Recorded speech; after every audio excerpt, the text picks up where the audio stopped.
تسبیح عشق قسط نمبر 6 دو مسافر جن کی منزل کچھ نہیں۔ خانزادہ والوں نے اپنی پوری کوشش کر لی تھی مگر آیت کا کچھ پتہ نہیں چل رہا تھا اور پیچھے کئی لوگوں کی زندگیاں داؤ پر لگ گئی تھیں۔ خانزادہ ایوب نے اپنے بیٹے کی ضد پر چودھریوں کے گھر جانے کا فیصلہ کیا تھا مگر وہ اچھے سے جانتے تھے کہ وہ لوگ نہیں مانیں گے، مگر اپنے بیٹے کے لیے انہیں یہ کرنا تھا۔ دوسری طرف چودھریوں کو جب خانزادہ والوں کا پیغام ملا تو وہ لوگ آنا چاہتے ہیں تو پہلے تو وہ لوگ حیران ہوئے اور پھر ان لوگوں نے اجازت دے دی اور پھر وہ لوگ چودھریوں کے سامنے موجود تھے۔ زینب بیگم، حمیرہ بیگم دونوں ہی ان کے ساتھ آئی ہوئی تھیں۔ ان کو زنان خانے میں بٹھا دیا گیا، باقی سب مردان خانے میں موجود تھے۔ رابعہ بیگم خوشدلی کے ساتھ سب سے مل رہی تھیں۔ تمنا بھی آ کر اب ان سے سلام کر کے وہیں بیٹھ گئی تھی۔ سب لوگوں کو بہت خوشدلی کے ساتھ استقبال کیا گیا تھا۔ چودھری سیف اللہ اسی سنجیدہ طبیعت کے ساتھ ان سب کے سامنے موجود تھے۔ جب خانزادہ ایوب نے اپنے بیٹے شاہ زیب خانزادہ کا رشتہ انوشے چودھری کے لیے مانگا تو وہاں پر کسی کو حیرانی نہیں ہوئی تھی کیونکہ سب لوگ اس بات سے واقف تھے۔ کمرے میں بیٹھی انوشے کا دل 100 کی رفتار میں دھڑک رہا تھا۔ اس نے تو اس دن کا اتنا انتظار کیا تھا اور یہ دن اتنا جلدی آ جائے گا اسے یقین ہی نہیں آ رہا تھا۔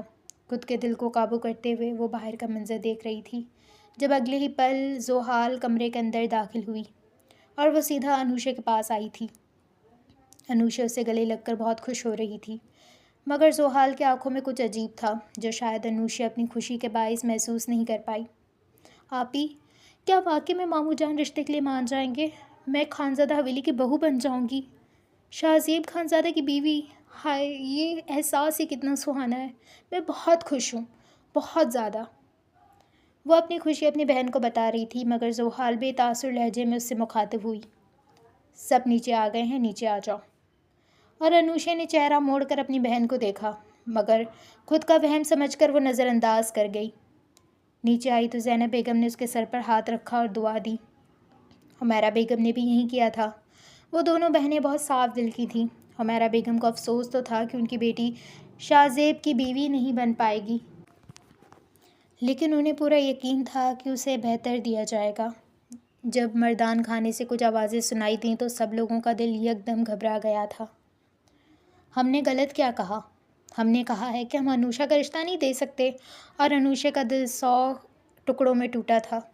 ہمارے گھر کی بڑی بیٹی زحال ہے، ہم شاہ زیب کے لیے زحال کا رشتہ دے سکتے ہیں لیکن انوشے کا ہرگز نہیں۔ ہمارے یہاں سب سے پہلے بڑوں کی شادی کی جاتی ہے پھر چھوٹوں کی۔ انوشے نے بے یقینی سے اپنی بہن کی طرف دیکھا تھا۔ اسے لگ رہا تھا کہ اس کی بہن ابھی جا کر ماموں کو انکار کر دے گی اور یہ کہے گی کہ آپ انوشے کی شادی کروا دیں کیونکہ اس کی خوشی ہے وہاں پر، مگر اس کی بہن بے تاثر لہجے میں صوفے پر ٹانگ رکھے بیٹھی ہوئی تھی۔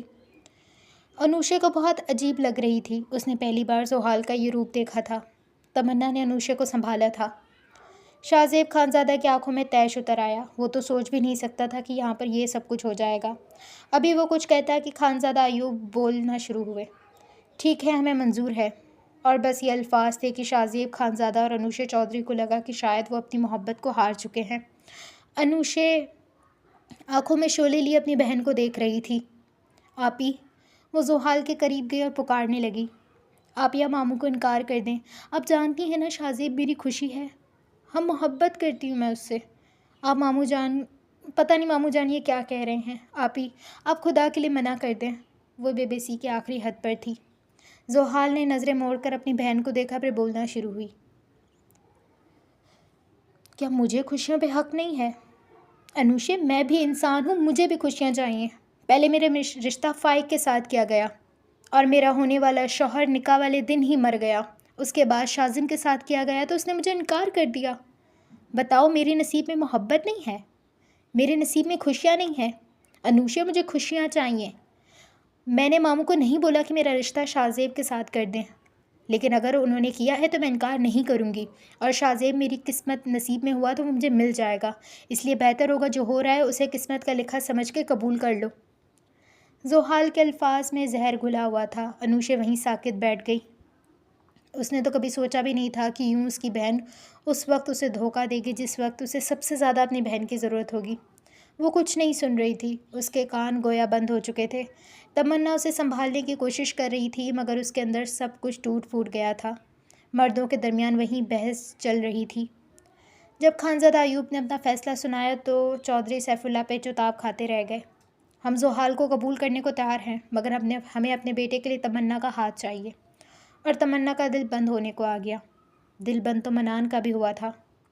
ان دونوں کو لگ رہا تھا کہ شاید خانزادہ ایوب شاویز کے لیے اس کا رشتہ مانگ رہے ہیں، مگر جیسے ہی انہوں نے اپنے لفظ مکمل کیے تو تمنا کو تو ان کے الفاظ پہ یقین ہی نہیں آ رہا تھا۔ میں اپنے بیٹے منان کے لیے تمنا کا ہاتھ مانگتا ہوں۔ سب لوگ ایک دوسرے کو دیکھنے لگے اور تمنا بے یقینی سے ان کے الفاظ کو زیر لب دہرا رہی تھی۔ تمنا کا رشتہ منان کے لیے؟ منان مطلب میرا اور منان کا؟ اسے یقین نہیں آ رہا تھا یہ سب کچھ اتنا جلدی کیسے ہو رہا تھا، کسی کو بھی یقین نہیں آ رہا تھا۔ اور پھر اس دن کسی کا دل جڑا تھا تو کسی کا ٹوٹ گیا۔ شاہ زیب غصے سے وہاں سے اٹھ کر چلا گیا تھا۔ اس کا جانا سب نے محسوس کیا تھا مگر کوئی کچھ بھی نہیں بول پایا۔ شاہ زیب کا رشتہ زحال کے ساتھ اور منان کا رشتہ تمنا کے ساتھ طے کر دیا گیا اور دونوں خاندانوں نے فیصلہ کیا تھا کہ اسی ہفتے کو ان دونوں کا نکاح کر دیا جائے گا۔ منان اور تمنا تو بہت خوش تھے کیونکہ منان بھی دل ہی دل میں تمنا کو بہت چاہتا تھا اور تمنا تو ویسے بھی اس کی دیوانی تھی۔ مگر انوشے کا کیا، جس نے بچپن سے اس انسان کے خواب دیکھے تھے جو اس کا بہنوئی بننے والا تھا؟ اس نے تو کبھی سوچا بھی نہیں تھا کہ اس کی جان سے بڑھ کر عزیز بہن اس کے ساتھ یہ سب کچھ کرے گی۔ اس کی محبت اس کی بہن نے چھین لی۔ وہ تو سوچ بھی نہیں سکتی تھی مگر جو نہ سوچا جائے وہ ہو چکا تھا اور اس دن کئی لوگوں کی زندگیوں کا فیصلہ ہوا تھا۔ کچھ لوگ خوش تھے تو کچھ افسردہ، کچھ لوگوں کا دل جڑا تھا تو کچھ لوگوں کا دل ٹوٹا تھا، مگر پھر بھی وقت گزرنے کا نام تھا اور وہ گزرتا گیا۔ شاہ زیب حویلی پہنچ کر سیدھا اپنے کمرے میں گیا تھا۔ اپنے کمرے کی چیزوں کو تہس نہس کر چکا تھا۔ اس کے اندر کا غصہ کم ہونے کا نام ہی نہیں لے رہا تھا۔ اسے غصہ آ رہا تھا، بہت زیادہ غصہ آ رہا تھا۔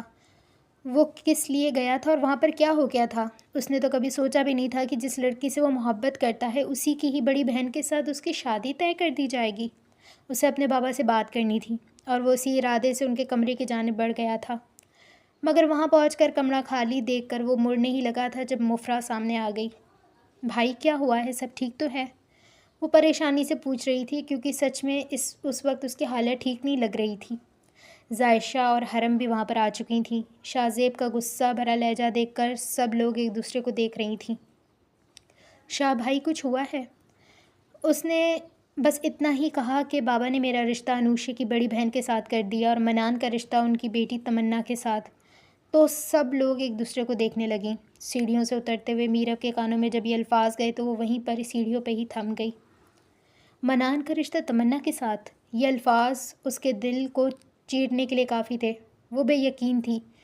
جب وہ لوگ جا رہے تھے تو اسے کچھ غلط ہونے کا احساس ہو رہا تھا اور اب وہ سمجھ گئی تھی کہ اس کا احساس غلط نہیں تھا، اس دن کچھ غلط ہونا تھا اور غلط ہوا تھا۔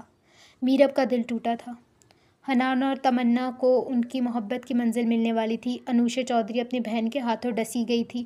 شاہ زیب خانزادہ ایک گہرے کھیل کا حصہ بن گیا تھا اور اس ایک دن میں کتنے زندگیاں تبدیل ہو گئی تھیں۔ آپ کو میں نے ہمیشہ اپنی ماں کا درجہ دیا کیونکہ میرے لیے میرا سگا رشتہ صرف آپ تھیں۔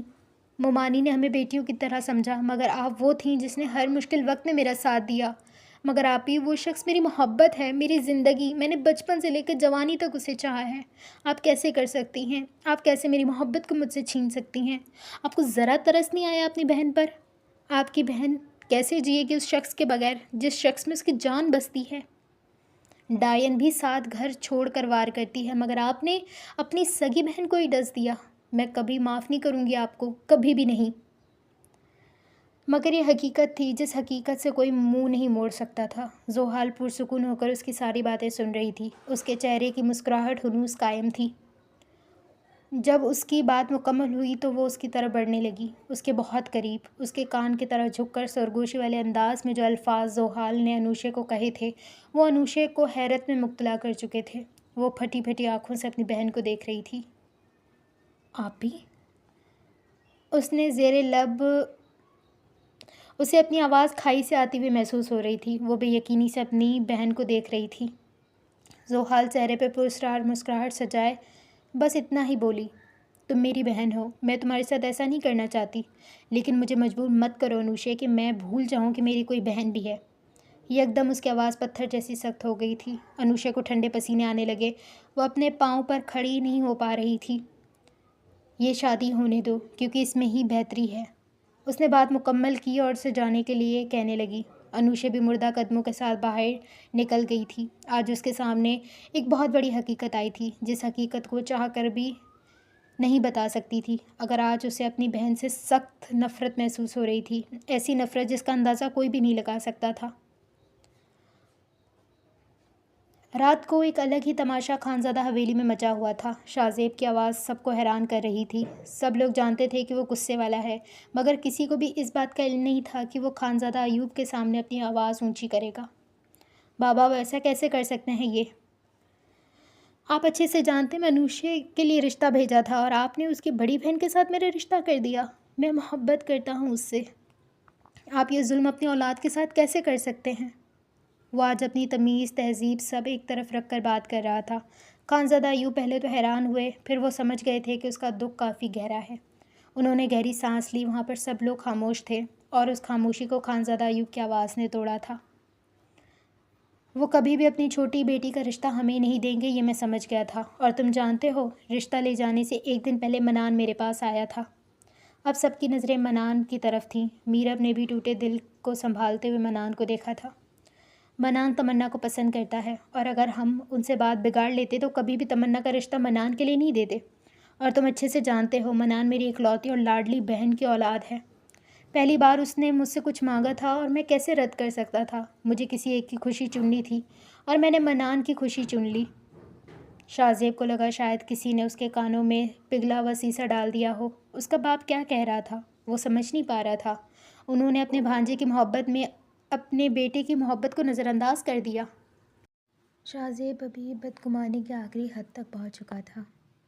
وہ بے یقینی سے سب کو دیکھ رہا تھا۔ میرب کے اندر بہت کچھ ٹوٹا تھا۔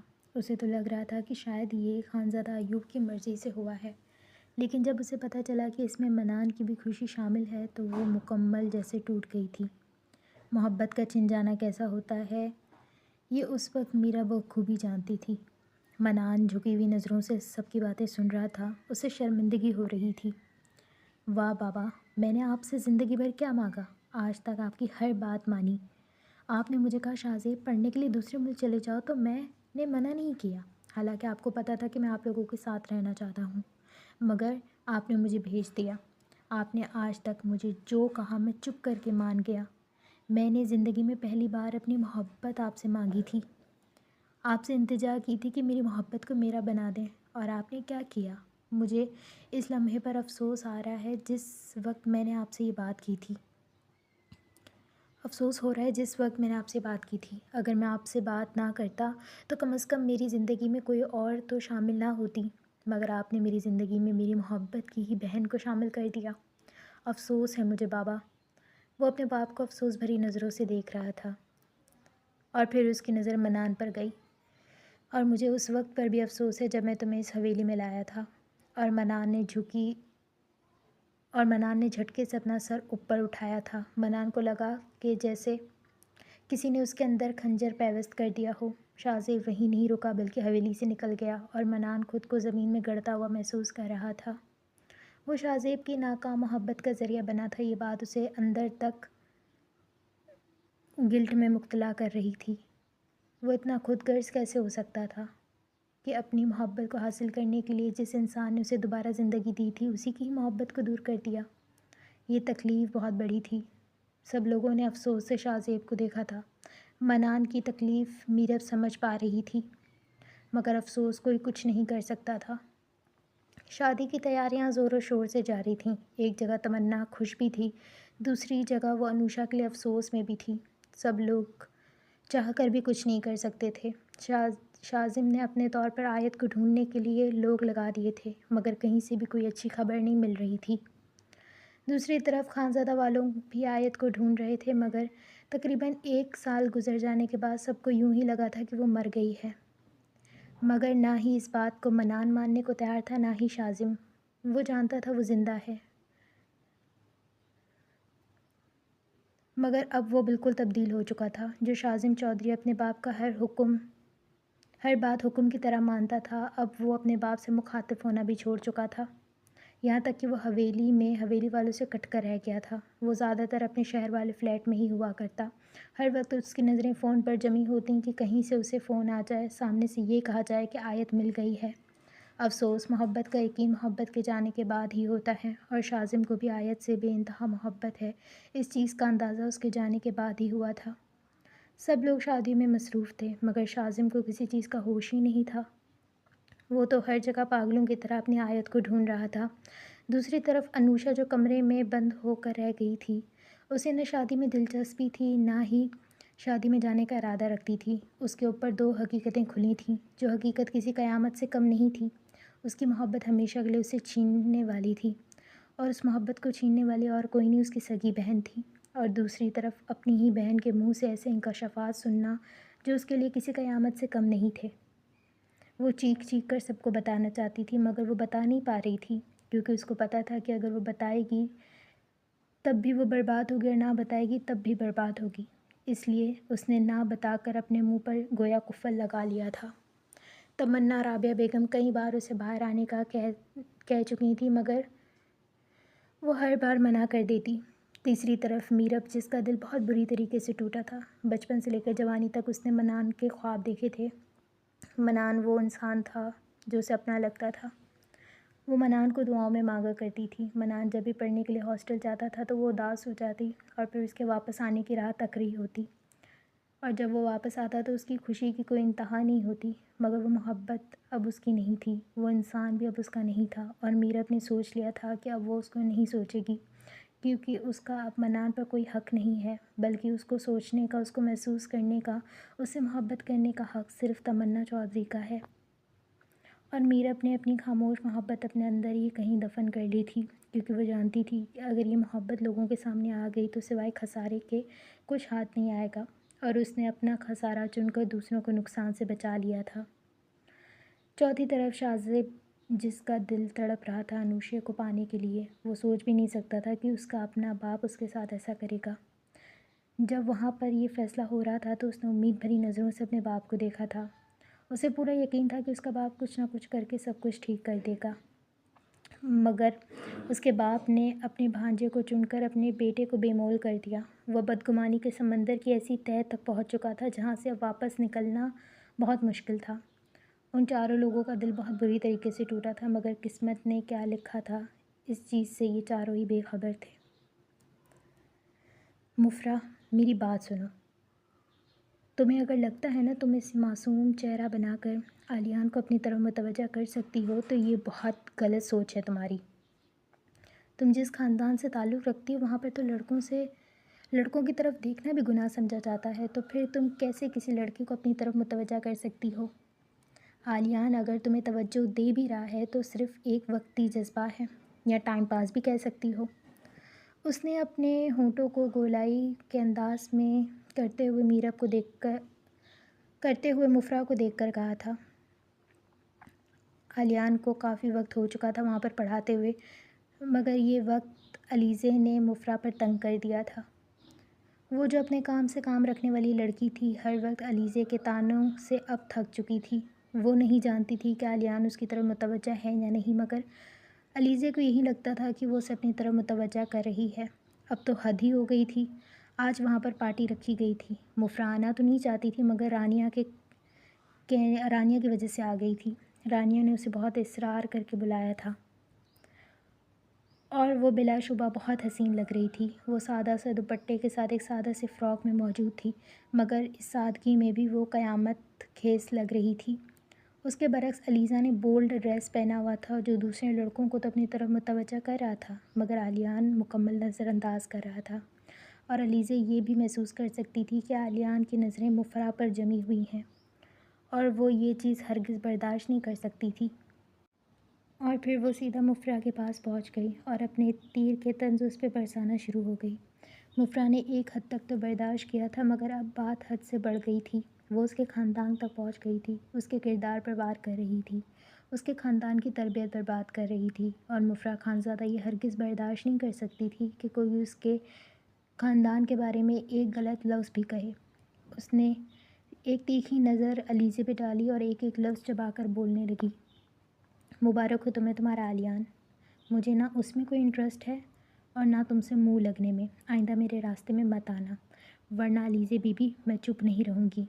میرے خاندان پر بات کرنے سے پہلے 1000 بار سوچ لینا، کیونکہ میں اگر چپ ہوں تو میری چپ کو کمزوری مت سمجھنا، تمہارا حشر بگاڑ کے رکھ دوں گی میں۔ اس نے ایک ایک لفظ چبا کر کہا تھا۔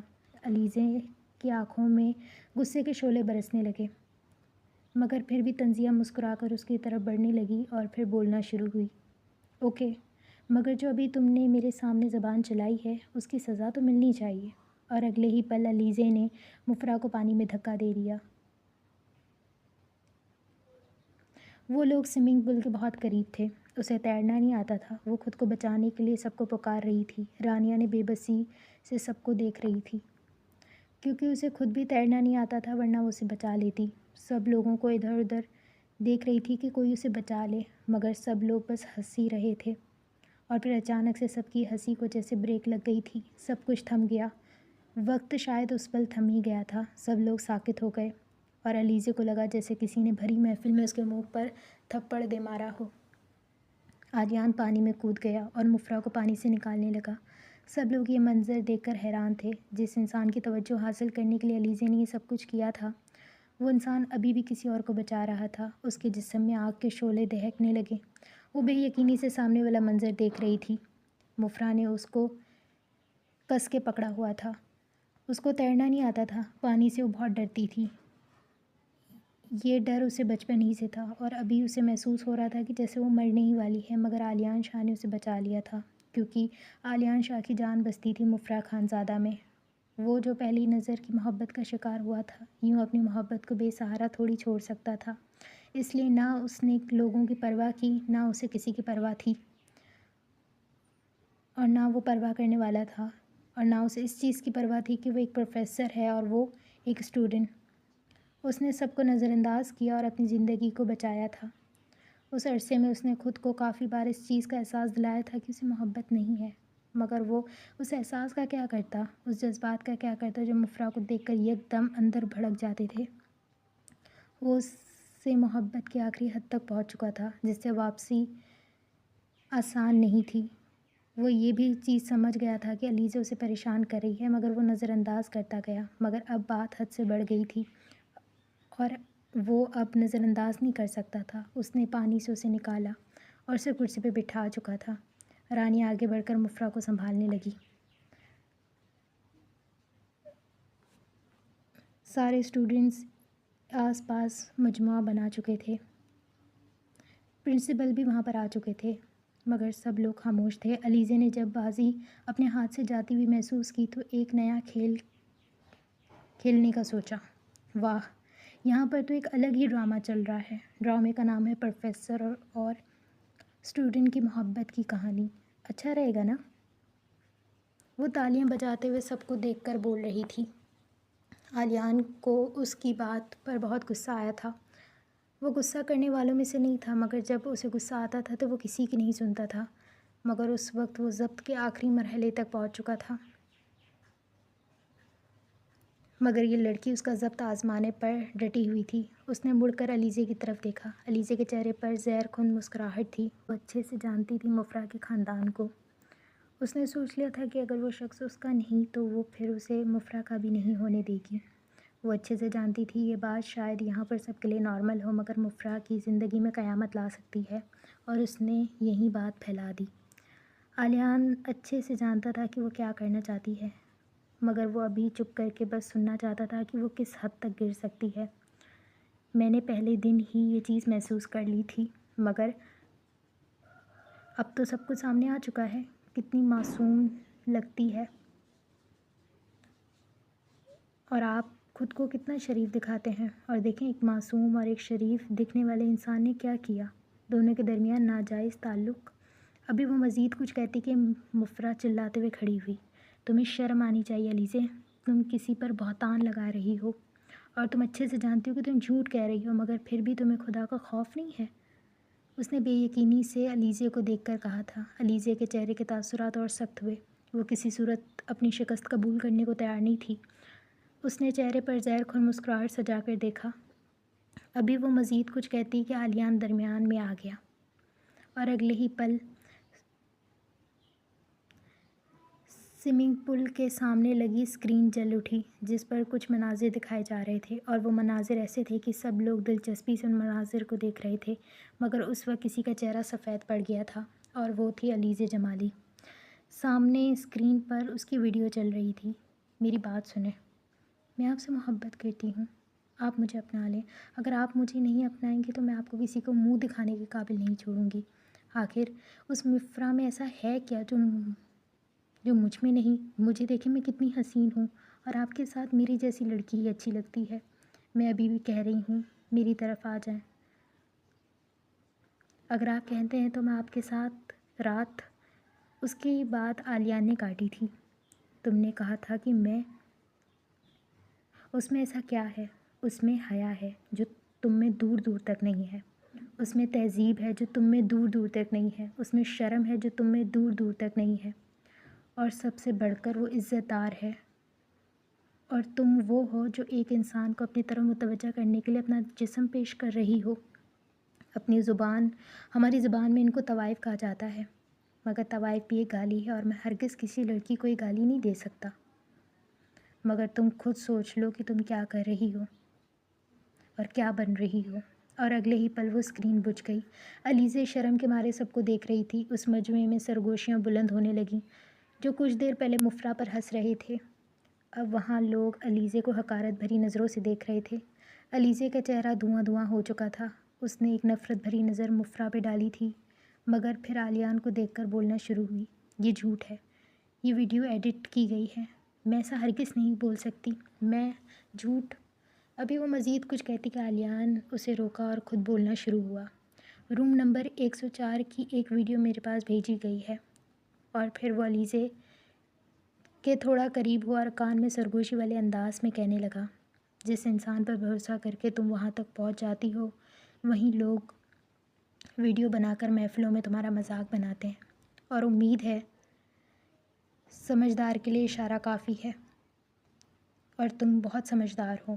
علیزے حیرت سے آلیان کو دیکھ رہی تھی۔ کیا اسے سب پتہ تھا؟ کیا اسے کوئی ویڈیو بھیجی گئی ہے؟ مگر وہ سمجھ نہیں پا رہی تھی کہ وہاں اور مفرا سمجھ نہیں پا رہی تھی کہ وہاں کیا بات کی جا رہی ہے۔ اس نے آس پاس نظر گھمائی۔ سب لوگ اسے حقارت بھری نظروں سے دیکھ رہے تھے، اور وہ ایک پل وہاں نہیں رک سکی اور وہاں سے باہر کی جانب نکل گئی۔ آلیان شاہ نے پورے مجمع کو دیکھا، پھر سب کو اپنا کام کرنے کا کہا۔ سب لوگ ان کی آواز سن کے دھڑ دھڑ ہونے لگے۔ رانیہ مفرا کو سنبھالتے ہوئے اب باہر کی جانب جا رہی تھی، جب آلیان ان کی طرف آیا۔ میں آپ لوگوں کو گھر چھوڑ دیتا ہوں۔ ان دونوں کو ایک ساتھ حیرانی ہوئی تھی۔ مفرا نے نفی میں سر ہلایا۔ آخر جس انسان کی وجہ سے اتنا تماشا بنا تھا، وہ اسی انسان کے ساتھ گھر پہ نہیں جانا چاہتی تھی۔ مگر رانیہ نے گھڑی دیکھی جس پر 7 بج رہے تھے، اور پھر مفرا کو دیکھنے لگی۔ بہن میری بات سنو، تم تو امیر گھر سے ہو، تمہارے لیے تو ڈرائیور بھی آ جائے گا، لیکن میں ایک مڈل کلاس گھر سے تعلق رکھتی ہوں، اور مجھے تو خود رکشا یا بس ڈھونڈ کر جانا ہوگا۔ رات بھی کافی ہو گئی ہے، مجھے لگتا ہے ہمیں سر کے ساتھ جانا چاہیے۔ اور ویسے بھی تم نے دیکھا نہیں سب کے سامنے کیسے تمہاری ڈھال بن کے کھڑے ہو گئے۔ مجھے تو یقین ہے کہ ہمیں ان کے ساتھ کوئی نقصان نہیں ہوگا۔ ویسے بھی وہ ہماری مدد کرنا چاہتے ہیں، تو پھر ہم لوگ کیوں پیچھے رہیں؟ رانیہ نے جب مفرا کو سمجھایا تو وہ کافی حد تک بات سمجھ گئی تھی، اور پھر وہ اپنا سر جھکا گئی۔ سر جھکانے کا مطلب تھا وہ راضی ہے۔ آلیان نے اپنی گاڑی نکالی اور دونوں پچھلی سیٹ پر بیٹھ گئیں۔ آلیان سب سے پہلے رانیہ کو اس کے گھر چھوڑنے کا ارادہ رکھتا تھا، کیونکہ رانیہ کا گھر مفرا کے گھر سے پہلے آتا تھا، اور اس کا یہی ارادہ تھا۔ مفرا یہ بات سن کر پہلے تو پریشان ہوئی، مگر دل میں آیت الکرسی پڑھتے ہوئے آگے کا سفر طے کرنے لگی۔ رانیہ مفرا کا خیال رکھنے کا کہہ کر اب اپنے گھر کے اندر داخل ہو چکی تھی۔ مفرا پیچھے خاموشی سے بس آیت الکرسی کا ورد کرے جا رہی تھی۔ گاڑی میں وہ دونوں اکیلے تھے۔ یہی بات اسے خوف میں مبتلا کر رہی تھی۔ آلیان نے جب اسے پریشان پایا تو وہ سمجھ گیا تھا کہ وہ کیوں پریشان ہے۔ اس نے دھیمے سے اپنا سر پیچھے کیا اور موڑ کر اسے کہنے لگا، آپ بے فکر رہیں، مجھے پتہ ہے آپ گھبرا رہی ہیں، آپ کو گھبرانے کی ضرورت نہیں ہے، میں آپ کو صحیح سلامت آپ کے گھر چھوڑ کر آؤں گا، اور ویسے بھی میرے گھر میں بھی بھابھی ہے، وہ بالکل بہنوں کی طرح ہیں، اور میں کسی اور کی بہن پر غلط نظر نہیں رکھ سکتا، کیونکہ میرے اپنے گھر میں بھی بہنوں سے بڑھ کر بھابھی ہے میرے لیے، اس لیے آپ بے فکر رہیں، میں کچھ بھی نہیں کروں گا۔ اس نے اپنی نظریں نیچے جھکاتے ہوئے مفرح کو نہیں دیکھ رہا تھا، اور مفرح کو اس کی یہ بات بہت پسند آئی تھی۔ خود کو تسلی دیتے ہوئے وہ بھی اب شیشے کے باہر دیکھنے لگی۔ جب تھوڑی دور اسے اپنی حویلی نظر آئی تو اس نے سکون کا سانس لیا۔ مفرح نے حویلی کے تھوڑا دور گاڑی روکنے کا کہا، مگر عالیان نے کہہ دیا تھا کہ وہ اسے حویلی تک چھوڑ کر آئے گا۔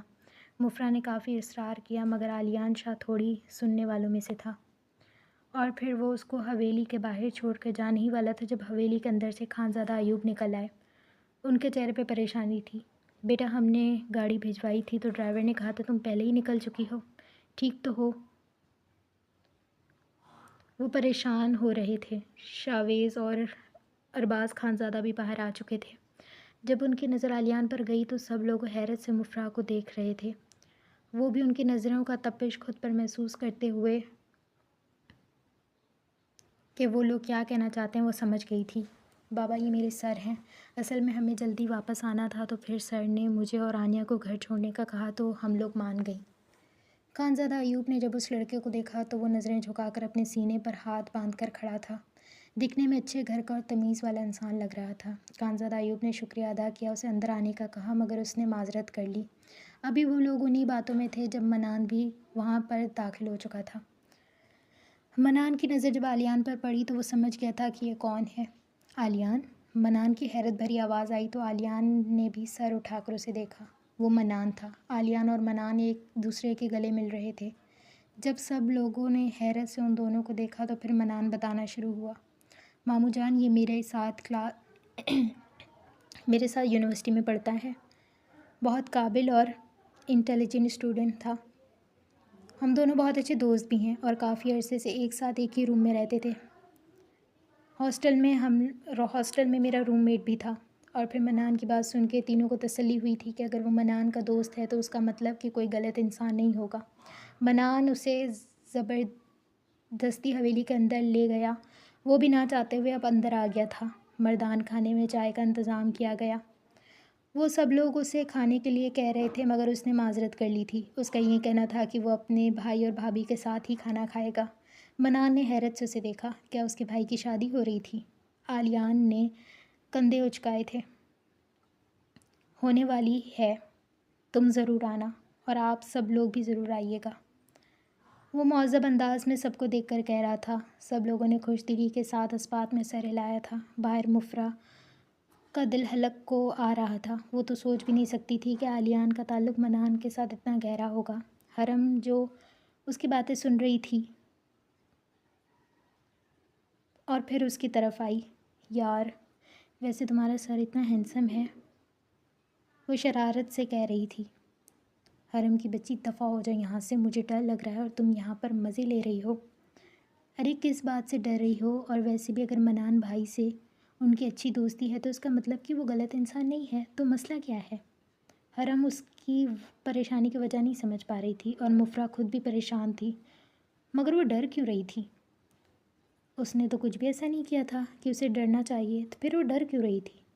مگر پھر بھی اسے ڈر لگ رہا تھا، اور وہ اسی ڈر کی وجہ خود بھی نہیں سمجھ پا رہی تھی۔ خود کو سنبھالتے ہوئے اپنے کمرے کے اندر چلی گئی تھی، بیڈ پر گرنے والے انداز میں لیٹ گئی، اور آنکھوں کے پردے پر عالیان شاہ کا چہرہ جگمگا رہا تھا۔ اگر آج وہ اسے نہیں بچاتا تو آج اس کا آخری دن ہوتا۔ اسے پانی سے کتنا ڈر لگتا تھا وہ سوچ کے بھی ڈر جاتی تھی، اور آج موت کو اس نے اتنا قریب سے دیکھا تھا، مگر عالیان نے اس کی جان بچا لی تھی۔ نہ چاہتے ہوئے بھی وہ اس کے بارے میں سوچ رہی تھی، اس کے بارے میں سوچتے ہوئے اسے اچھا لگ رہا تھا۔ وہ اپنے تکیے کو اپنے سینے سے لگائے بس اسی کی ہی باتیں سوچ رہی تھی، جو وہ سب کے سامنے اس کی ڈھال بن کر اس کے حق میں بات کر رہا تھا، اور پھر خود ہی شرماتے ہوئے تکیے میں منہ چھپا رہی تھی۔